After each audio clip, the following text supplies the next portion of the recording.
Hello everybody, my name is Beckwith, Paul Beckwith, and this is one of my rant videos. I'm going to talk all about the climate system and different components and how they're changing, and I'll be focusing on the mechanics, if you like, of atmospheric circulation, jet streams, Hadley cells, Ferrel cells, polar cells, marine heat waves, Antarctica, you know, the whole gamut of stuff.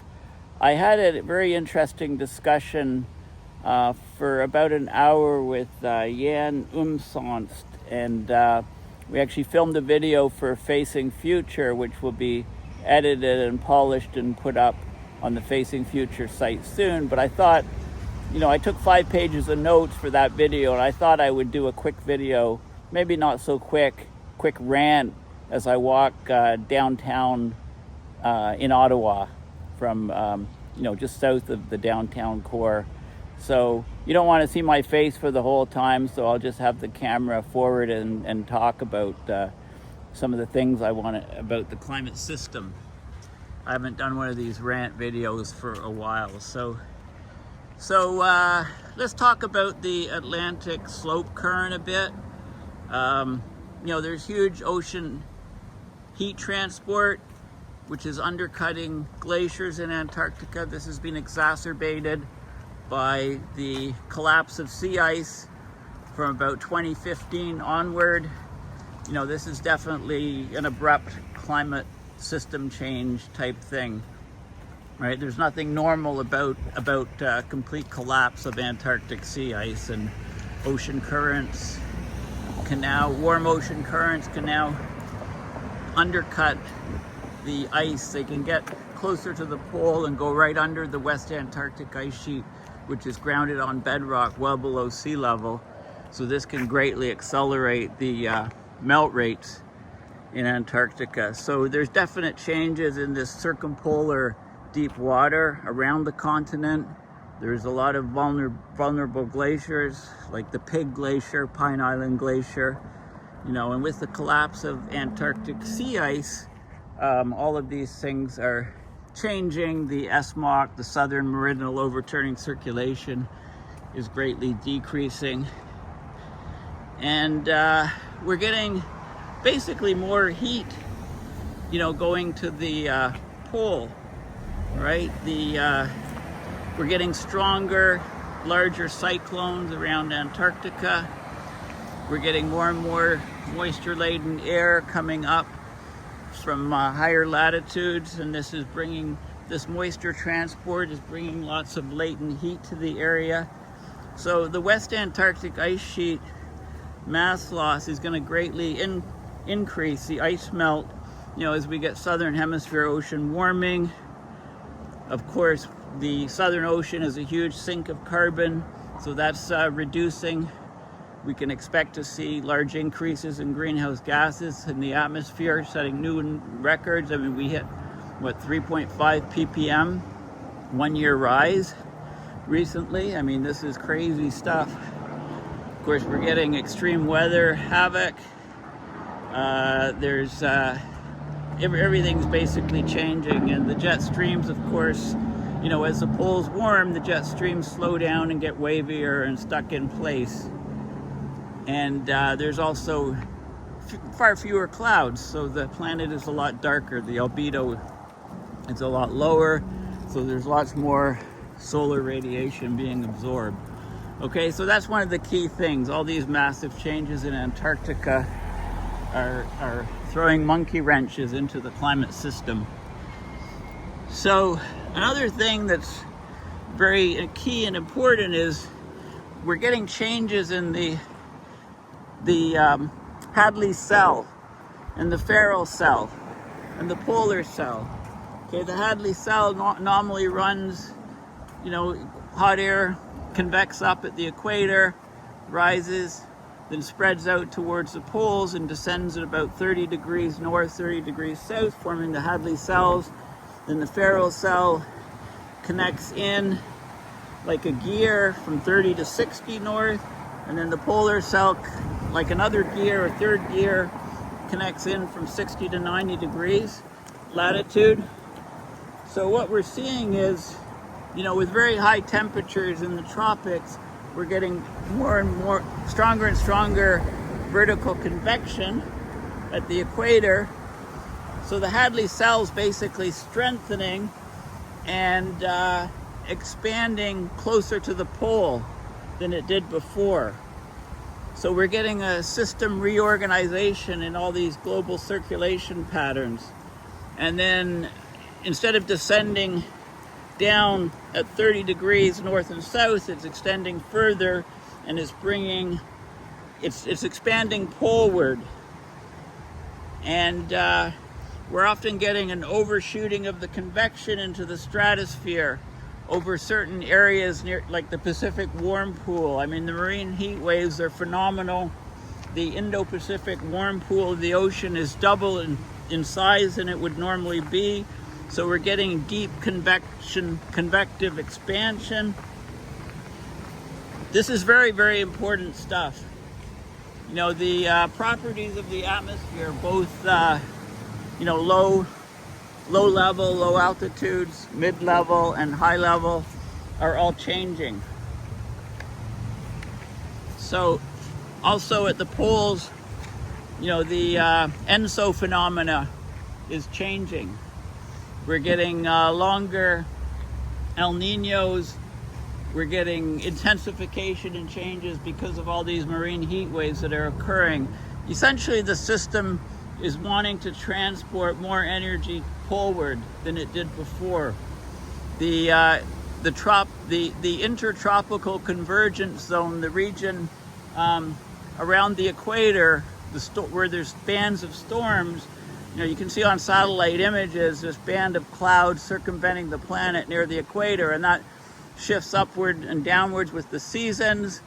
But the ITCZ is very important for monsoons, which are strengthening and changing rapidly. So the ITCZ is narrowing and it's shifting position, so it's throwing monkey wrenches in the monsoons. I had a whole video on how monsoonal activity, which is normally 1,600 to 1,700 meters above the surface, was actually being pushed up against the Himalayas, and these atmospheric rivers and other phenomena are pushing moist air really, really high up, causing rainfall in the Himalayas. It's passing the Himalayan wall, if you like.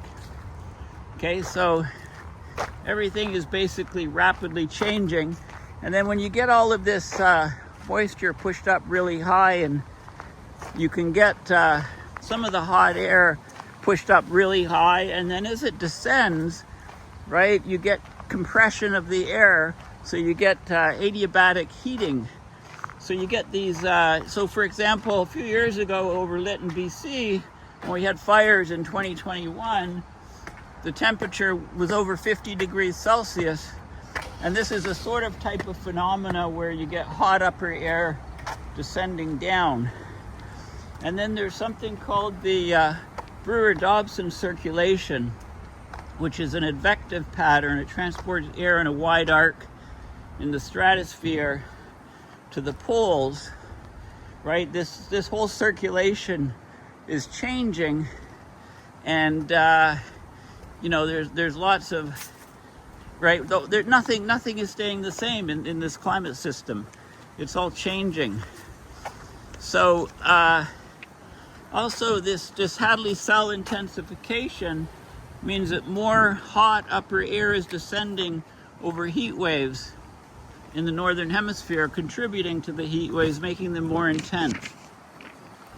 There's a Pacific Walker circulation intensifying, sea surface temperature, zonal gradients intensifying, more precipitation over the Indo-Pacific. I've talked about the Indo-Pacific warm pool being double the normal size. So we're getting all of these different marine heat waves, and that's changing the very nature of the entire system. Now, the Hadley cell is intensifying and expanding. So what's the Ferrel cell doing? Well, the Ferrel cell is also intensifying, and it's shifting poleward as well. So it's doing the same thing as the Hadley cell. They're reinforcing each other. So basically we're getting a big enhancement of polar heat transport.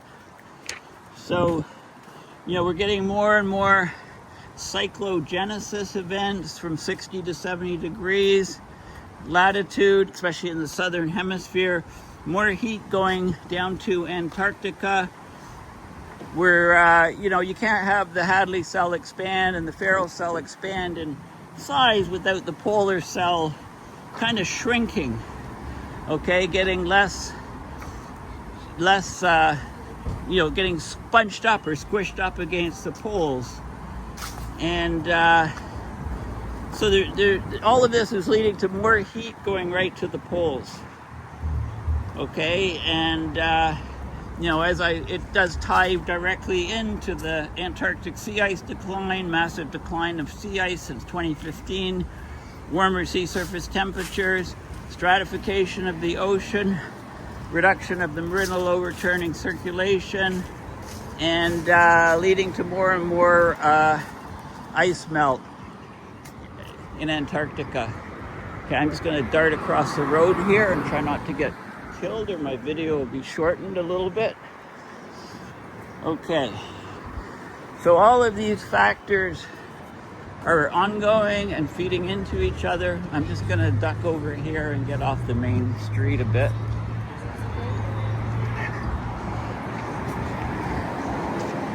Okay, so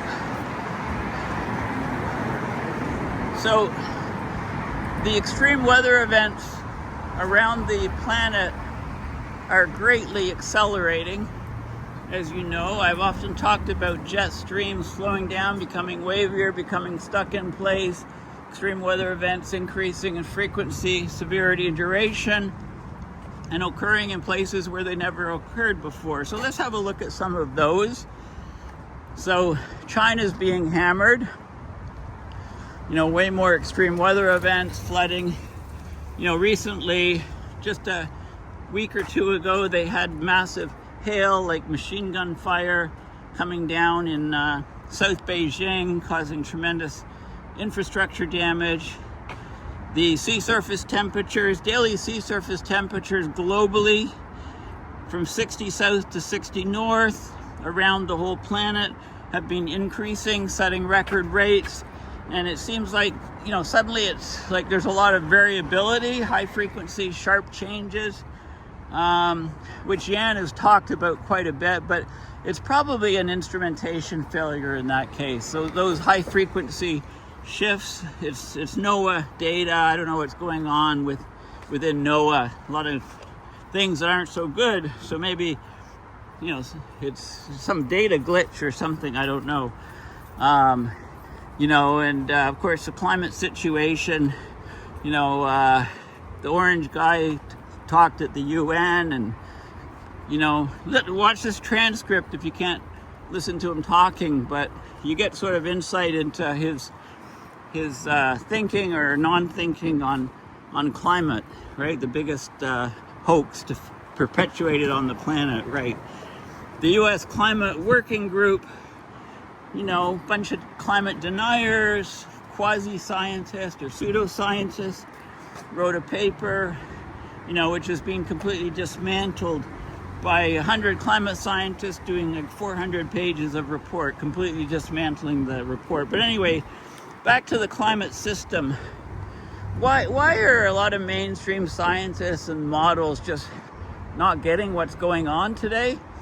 Part of it is because of the, you know, they rely a lot on statistical studies, right? But when you get abrupt changes happening, the statistical studies just don't catch it, and what happens is way outside the bounds of what the statistical studies would predict. So we really, you know, Jan's really pushing this, is, you know, we have to rely, and this is what I've done for forever, is rely on observations, what's happening, and also mechanistic thinking, like A causes B causes C, and trying to look at it that way, the overall climate system, as opposed to statistical studies, which, you know, a lot of statistical studies are basically shite. There's huge problems with them, and we need more and more system. You know, when I talk about system thinking, which is, you know, my whole cup of tea, what I do and what Yan is doing. We're really talking about the mechanics of the system and how the parts tie together, and it actually try to explain the recent observations that the statistics just can't capture. They're way outside the statistical bounds or norms, if you like. You know, this is things like the 2023, 2024 temperature jump, right? We had record high temperature jumps that were completely not captured by models or statistics. Sea surface temperature way up. Low level cloud cover way down. High precipitation, high evaporation, right? The whole hydrological cycle, crazy.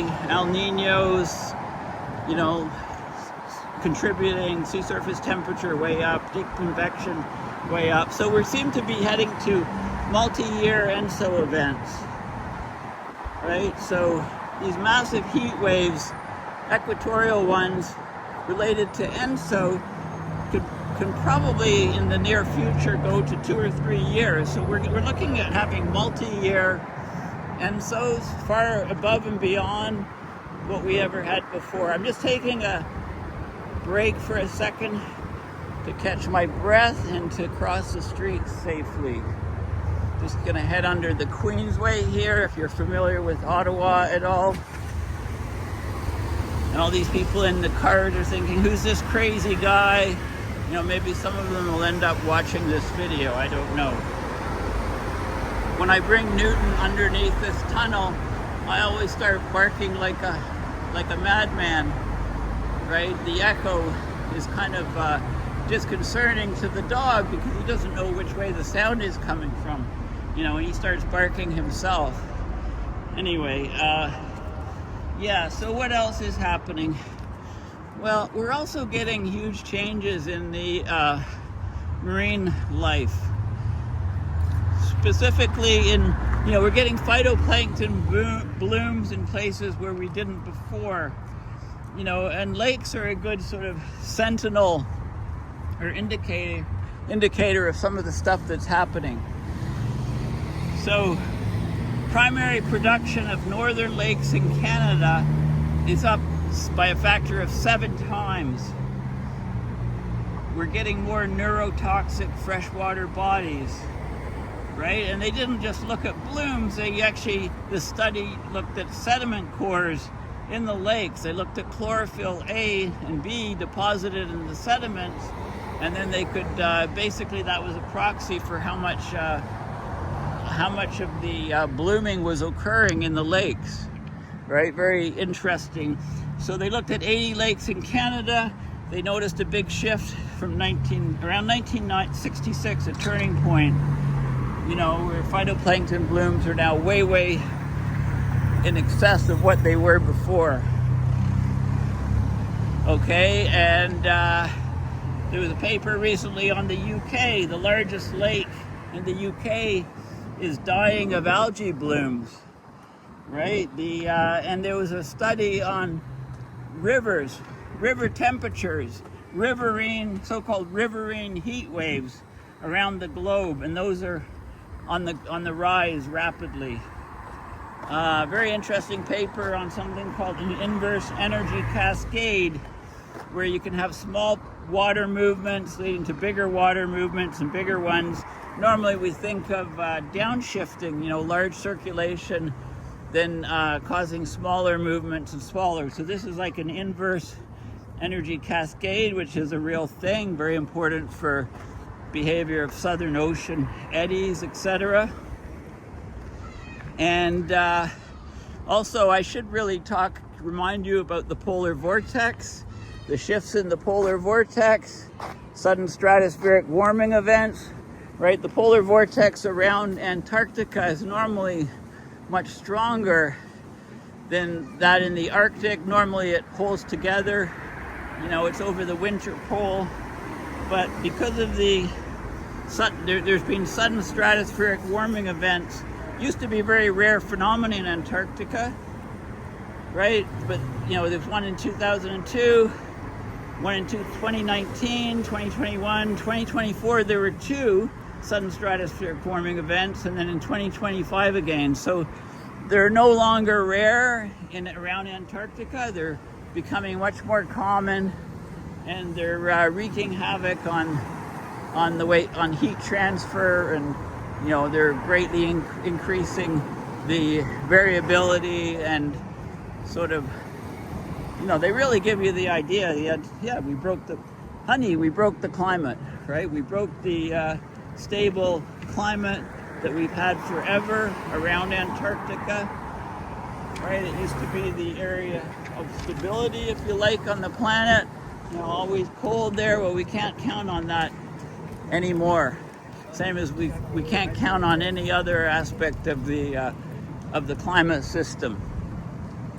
Okay, so this is the Museum of Nature grounds. So we have our, maybe I'll walk by our iceberg here. This iceberg is going to be around for a long time because it's made of stainless steel. Okay, I think there's a plaque there, so we'll walk by there. Right, nature, close and personal, there you go. And in this area, they have different vegetation for different areas. The prairies, and rainforest, well, Arctic tundra, not rainforest in Canada, boreal forest, prairie grasslands. Talk about the glaciers receding at the last ice age, Arctic tundra, and let's have a look at our iceberg here. So very impressive iceberg, the iceberg sculpture.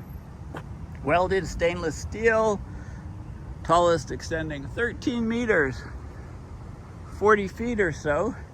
Smaller pieces that represent ice chunks are found at the base. And then we have the Arctic tundra here around the iceberg. So there's natural differences in scale defining Canada's Arctic. Icebergs and towering mountains contrast with tiny trees, plants in a treeless terrain. Okay, Pure Ingenuity Incorporated made this sculpture. So anyway, it's a very cool sculpture. So speaking of the Arctic, there's some good paleo studies out recently. One of them gives like the temperature change over the last million years. And some of the climate deniers were seizing on it, not understanding the scale, using it to say, look, things aren't changing that fast. Right? So very good paper on the Miocene, which is a period in Earth history from 23 million years ago to 5 million years ago. CO2 levels were between about 400 and 600 ppm. Well, what's so special about that area? Well, the Arctic was 18 degrees Celsius warmer than today. Okay, I'm just going to, I'll just continue walking downtown. I was tempted just to go back into the park here, the Mammoth Step.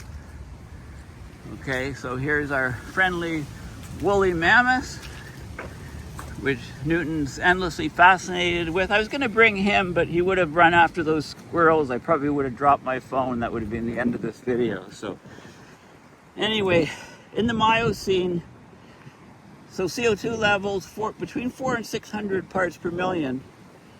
The Arctic was 18 degrees Celsius warmer than today. Actually, the Arctic mean annual average temperature was between 18.9 and 23.4 degrees Celsius. Right, it was a very warm place. Global temperatures were about 4.5 Celsius higher. The CO2, when it did drop 125 ppm over time, temperature plummeted 6 degrees Celsius. This gives us a lot of good indication on how sensitive our climate is to greenhouse gases, right? We've completely got that wrong, except for James Hansen, and he talks in depth about how the aerosols are a big factor and the clouds and so on.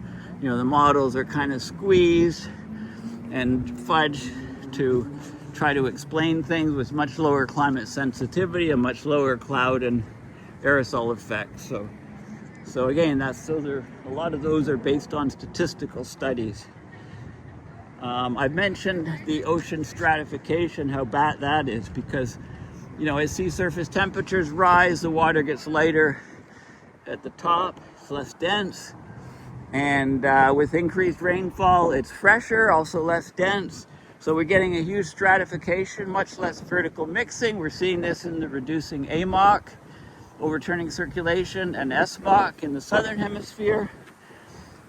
So we're getting more and more marine heat waves, but the huge problem with the stratification is that the greenhouse gases are not pushed down to the deep ocean because the vertical mixing is less. So there's less oxygen. Also, water near the surface is oxygenated, right? And that water is staying at the surface. It's not going down to the bottom of the ocean. So creatures down there that relied on that oxygen are being starved out. But also the biggest factor, one of the biggest factors, is the descending water is not bringing dissolved greenhouse gases down. So the ocean sink is basically collapsing in the southern hemisphere. And this is very bad because so much of our greenhouse gas emissions end up in the ocean, half of them at least.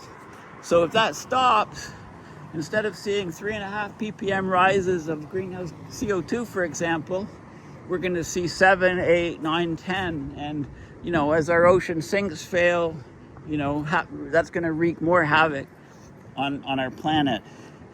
I mentioned also that it's very important for marine creatures at the surface to have nutrients, and those nutrients usually come up from deep water with the upwelling, which is a bit more distributed. The downwelling in the thermohaline circulation system happens only at certain locations around the Arctic and Antarctic, these chimneys, if you like. But the upwelling is more distributed, and the upwelling brings nutrient, which is vital for sea life proliferation. So in a stratified ocean, you're heading towards like a Canfield type ocean, which is very bad for life on the planet. Google Canfield Ocean. I've already mentioned that the nature of the ENSO is changing. More El Niños, more longer duration El Niños, changing of the so-called Walker circulation weaker, right? All of these things which change zonal temperatures in the tropics. And so all of these things combine together. So hopefully what I'm doing here with this video is, giving you some information on some of the climate system changes that are occurring. And, in today's day and age, everybody has access to all the information they want. So you can actually go and, take some of these things I've discussed and do a bit more in-depth research yourself. But what I'm trying to do is tie everything together for you. So I want to thank Facing Future for getting me to actually do so much preparation for my video with them when I was chatting with Jan. And I just thought, well, I've got 5 pages of notes here. I want to go into it in great detail myself. So when the video comes out, I know it's being worked on now by Facing Future and their great editor, Mike Coe. So, I want to thank also Dale Walkinen for putting up with myself and Yan in our somewhat chaotic discussion. And thanks for watching, and please share this video far and wide. Newton likes that dog park there, but generally we stay closer to home. There's a great one in my neighborhood. So anyway, thank you for listening, and bye for now.